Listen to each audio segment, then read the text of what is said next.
Bonjour à tous, je parlerai en anglais, donc désolé. In this paper, in this talk, I'm going to analyze one of the most popular Russian TV shows that was on air in 2010-2011, and it's called Glukharь. The English language title would be Kebekele, and the French word would be Le Coq de Bois, but there is no connection with the bird, actually, because the title is the nickname of the major protagonist of this TV show, who is Sergei Glukharov. He is the major investigator at the police station. And this TV show, the most striking feature of this TV show is that actually all the police officers that are there are absolutely corrupt. They take bribes, transgress laws all the time, perform illegal and violent actions against innocent people or people whose guilt has not been proven yet. And citizens are generally represented there as distrusting the police. This feature of the TV show provokes the question of how the police are represented in this TV show and how the breaching of the law is justified and legitimized, if at all. And I'm going to answer this question, this question in my talk. And my research revealed that the TV show represents the police as being estranged from the state, but not from society. Glukharь justifies and legitimizes the police violence and transgression of the law as a productive and constructive action in society's interest.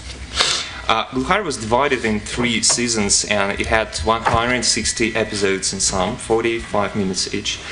According to the statistics by CNRS, during the last week of its airing, it was the most popular TV program on the Russian television in general, the most popular TV show, and the most popular program on the ENTRE channel. On Friday, 28th of October 2011, when it was the last day of the TV show's transmission, the ENTRE TV channel organized the concert that was called Farewell Glukharь, an unusual concert, and it occupied the 8th line in the ranking of all Russian TV programs on that week. Moreover, Glukharь became an umbrella brand. In 2010, there were 2 feature films that were based on the TV show, and also there were 4 other TV shows that continued and developed some like additional lines of this TV show. The year of 2008, when Glukharь made its first appearance on Russian television, was the year when Russian media was saturated with images of corrupt police officers who do everything except what they were supposed to do as professionals.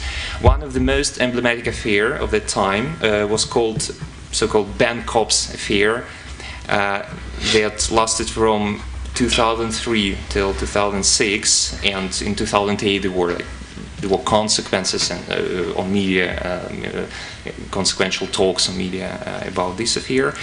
And this affair gave birth to the special term werewolves in shoulder boards, meaning the police officers that secretly perform or cover criminal activity. And one of the examples of the media stories about the police entering the sphere of cultural production was Victor Pelevin's book, the second book of the werewolf. Pelevin, who was and still remains one of the most popular writers in Russia, took the concept and created a mystic story of a werewolf that worked in the police.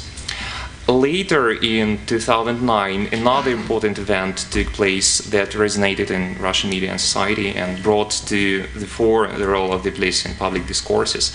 A police major, Denis Yevsukov, walked in one of the Moscow supermarkets and killed 2 people, injured seriously 7 other people, and took hostages. And the deputy interim minister commenting on this issue said that this killing was an isolated incident.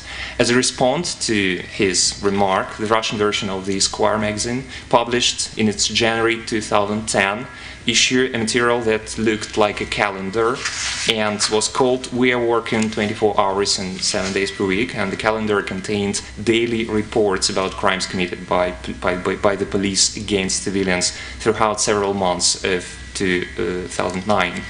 The Ministry of the Interior responded to this material by publishing on their website the calendar of virtue that actually listed daily acts of bravery made in 2009 by Russian police officers. This issue was also important in the sphere of contemporary art. For example, it became the central topic for the war art group. Some of you might know Pussy Riot. So Pussy Riot band actually is the continuation, is the kind of next step of the evolution of this war art group. Thus, narratives about crimes and illegal acts by the police were not isolated within the media sphere, but were played out in the sphere of cultural production.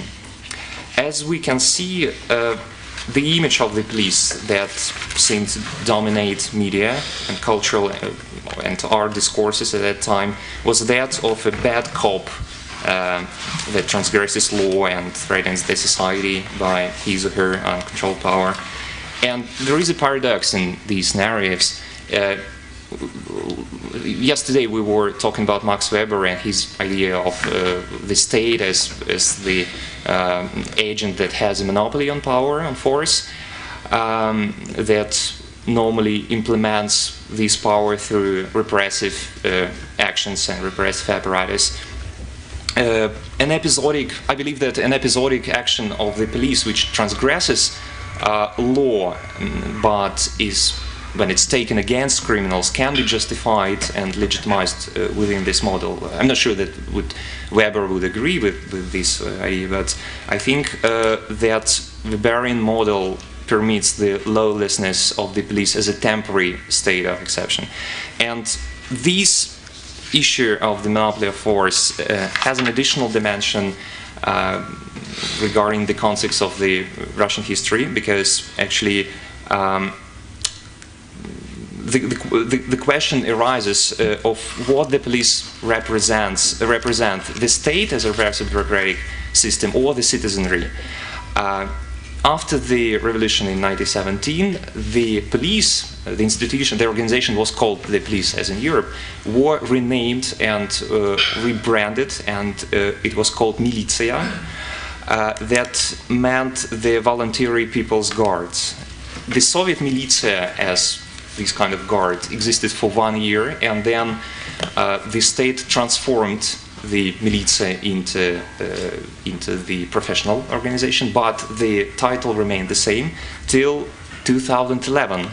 So till very recently, when the militia were renamed back into the police, and this rebranding was the direct answer to those media stories I was talking about. Thus, we can see that throughout the 2000s, the Russian media were saturated with images of corrupt and criminal police officers that form gangs representing neither the state nor the society. Police officers in Glukhar also seem to fit to this general model of representation, and my research seeks to answer the question, as I said, of how the police are represented in Glukhar and how their breaching of the law is justified and legitimized within the TV show, if at all, and if yes, how it's done.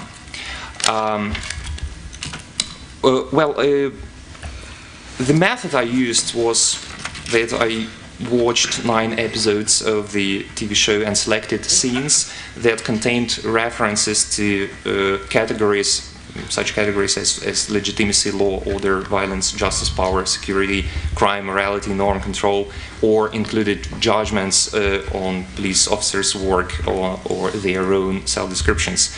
And I made a typology of those scenes. And according to this typology, there were 5 general patterns. The first one being police officers that transgress law,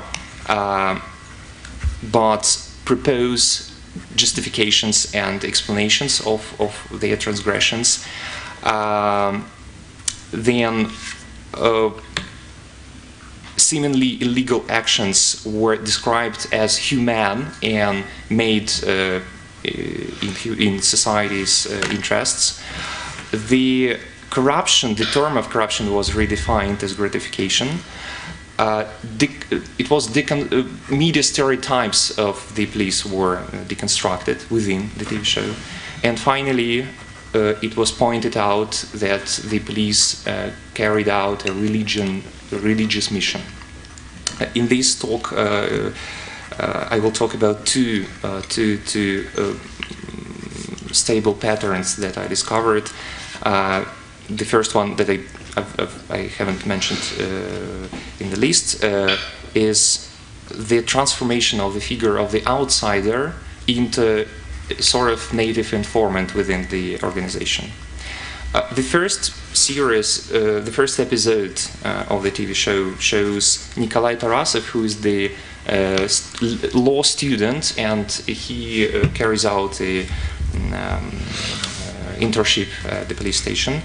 And we can see him entering the police station through the subjective camera that permits the viewer's identification with his amused vision of what's going on in the police station.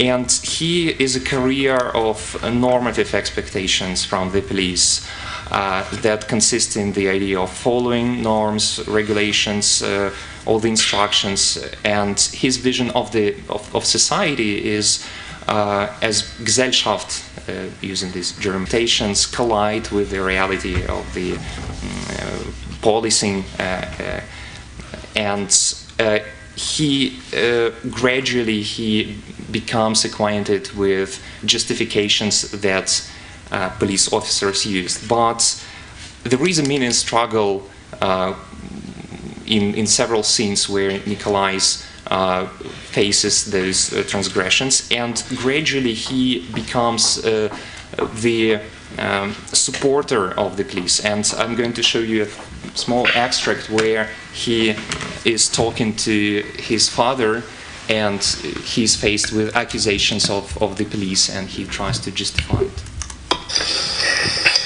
Колян, после института ко мне в контору пойдешь? Да нет, я же уже говорил, я буду работать в милиции. Да ладно. Может, лучше дворником? У них зарплата больше. Хочешь, я в своем ЖЭКе поговорю? Так, Олег, заканчивай. Я уже говорил, что эта тема не обсуждается. Мне нравится следствие. Мне там можно заморочиться, можно накопать на каждом деле. Это очень интересно. Интересно первое, второе, ну третье. А когда ты будешь заморачиваться с 200-м, я посмотрю, как тебе будет интересно. А деньги, дорогой мой? А деньги? Слава богу, на сегодняшний день меня не интересует. Вот именно что на сегодняшний день. Посмотри на свою девушку. Ну, допустим, у вас все серьезно. А как ты думаешь, согласится она жить? Папа. Нет. Я просто... скажи, почему хорошо, сегодня... Подожди. Я считаю, тебе пора уже оставить свой юношеский максимализм. Это все. Я прав? Давай не будем нервничать в такой день. У нас ведь праздник. А, конечно. Да. Праздник! Простите меня, это я затеял эту тему. Нет, подождите, а почему вы решили, что я нервничаю? Я совершенно не нервничаю. Кстати, я считаю, что мой сын, слава богу, имеет право ошибаться. И практика сыскного дела не помешала еще ни одному хорошему адвокату. Правильно? Поэтому выпьем за лучшее. Here, the high standards of living of the Nikolai's father are meant to represent the financial benefits that the profession of the lawyer has compared to much poorer conditions at Vilkharov's and Nikolai's office. The high standards of living contrasts with the way characters converse, because the conversations are very ceremonious and not very much different from the way people talk at the police station. And that's why my reading is that actually this visual component of this image is much more important than their conversation. That's it's two ways of lives that are collided here. And Nikolai's choice to work for the police is systematically challenged by these high standards of life, by the hint on his kind of patriarchal mission in the family. Further on, in the same episode, Nikolai helps people from his quartier to help with the moral panic around a pedophile, and he accompanies a girl a kid from the school back home, and he's invited to the dinner, and he talks to the mother of that girl, and he is recognized as a member of their family, and thus his mission as the police officer has these connotations of being a male figure, of a kind of husband in the family. And at the end of this episode, Irina, who is the boss at the police station, says that after graduation of the university he can work at their police station. So he is initiated to join the community of police officers. Another pattern is the contradiction between formal norms and humane principles.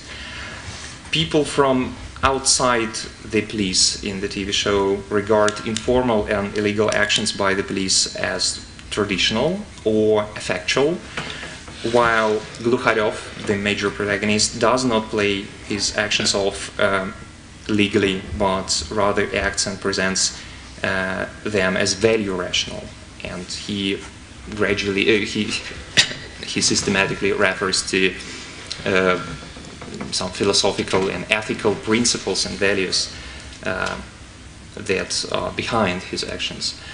And the basic opposition that is behind his actions is the opposition between formal norms and informal, situational, and emotional and human principles. Formal norms can stem from the state in form of bureaucratic language, in form of direct control by senior organizations, and also from people, sometimes people who come to police station express those normative standards, and I'm going to show you a short extract that illustrates this.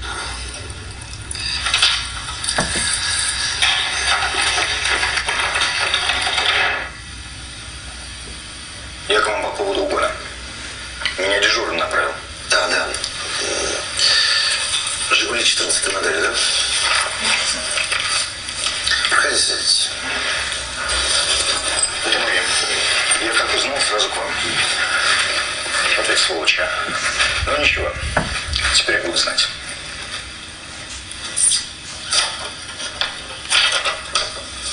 Заявление об угоне вашей машины подпишите. А ручку можно?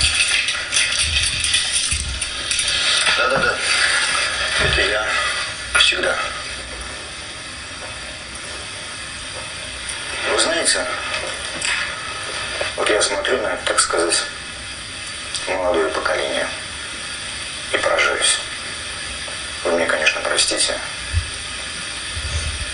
но дебилы.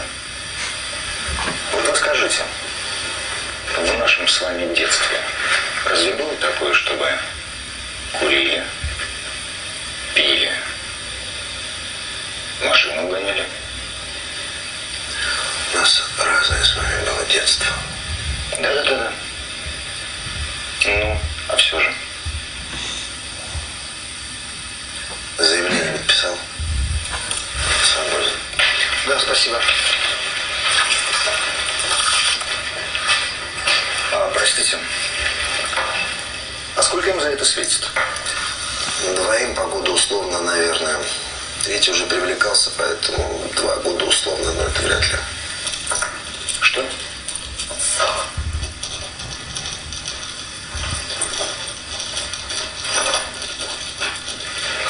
И вы это называете правосудием? Дайте мне, пожалуйста, бумагу. Это еще зачем? Как зачем? А вы знаете, сколько я копил на эту машину? А им полгода условно. Дайте, пожалуйста, бумагу, я напишу новое заявление. Ну что ж ты хочешь заявить? Ну, во-первых,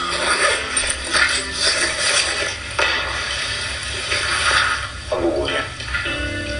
Во-вторых,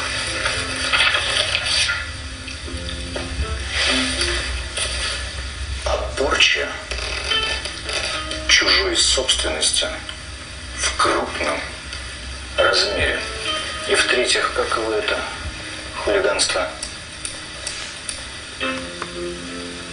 вождение без прав, состояние алкогольного опьянения. Вот поэтому они и получат по полной. Слышь, мужик, ты с головы-то дрожишь. Ну, твоя тачка же нашлась. Ну, помята чуть-чуть. Я поговорю с Олегом, тебе все оплатит. Нет. Чё нет? Ты что, не врубаешься, что ли? Они дети. А им за тебя в колонию идти, что ли? Вот и отлично. Им там самое место.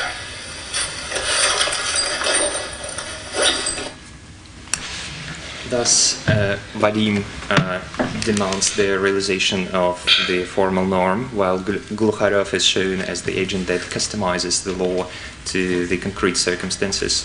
Moreover, Glukharov is guided by the value-rational principle that consists in the idea that the system of justice and law are flexible tools of normalization and inclusion of the delinquent person back into the society, and not as a system, not as a stern instrument of punishment and exclusion. The person who insists on the implementation of abstract principles does not take into account circumstances. Glukharov, on the contrary, does take them into account and functions as the mediator between the law and the community, and not as a force external to the community. Furthermore, it can be even said that interests of the community is more important for Glukharov than the abstract and personal realization of the law. He can ignore the law and he's able to withdraw himself from the obligations to carry it out, but he's shown as incapable to ignore people's requests if they coincide with his personal vision of the norm of justice. The episode contains several scenes that can help explain why Glukharov chooses to rely on this principle. There are two basic reasons for that. His personal story that is hinted at in his phrase that those two people had different childhoods, and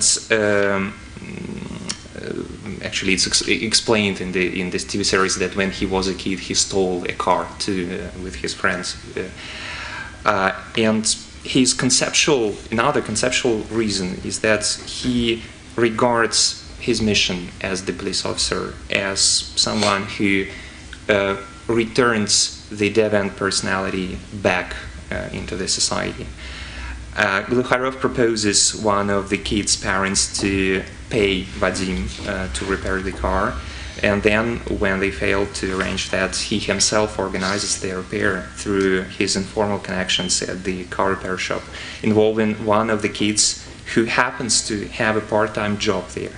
His work is paid for his work is paid for unofficially as well, and then Glukharov manages to resolve another problem with Irina's young son, and he also uses those three kids who stole the car, and they helped him out. Thus, coming to conclusions, I would like to say that in this show the police are represented as an organization that monopolized violence in its own right, but enough from the state apparatus and forming its own separate institution of violence and force. In this way, the police were no longer a representative of the state apparatus and thus of the law, and the state of exception to the law was no longer the temporary tool for establishing normalcy, but rather a permanent condition. The show thus reinforces some media and cultural representations of the police in Russia in 2000s, yet contains some others. In its portrayal of constant police corruption, the show is in line with the dominant discourses, but while in dominant media and cultural discourses of the 2000s, the police were represented as gangs estranged from both the state and society, the show shows police officers that act against the state but not against society. At first glance, it might seem that the police in Gluhar do not perform social functions as they're supposed to carry them out. Instead, they take bribes, protect their own interests, cover and hide crimes committed by their colleagues from other departments, use force as an interrogatory means towards people whose guilt has not been proven. However, close examination of episodes that contain scenes of violence shows that these illegal actions are not given as uncontested patterns, but instead they are repeatedly and systematically challenged within the show and within the symbolic tissue of the show, and finally they are legitimized and forgiven. The model of the society in the show is rather a Gemeinschaft, the integrative community that is based on eternal and emotional links between their members, rather than a Gesellschaft, the community that is based on contracts and formal laws with no feelings of emotional belonging. Thank you for your attention, and I'll be happy to answer your questions. Perfect. Okay. Thank you very much.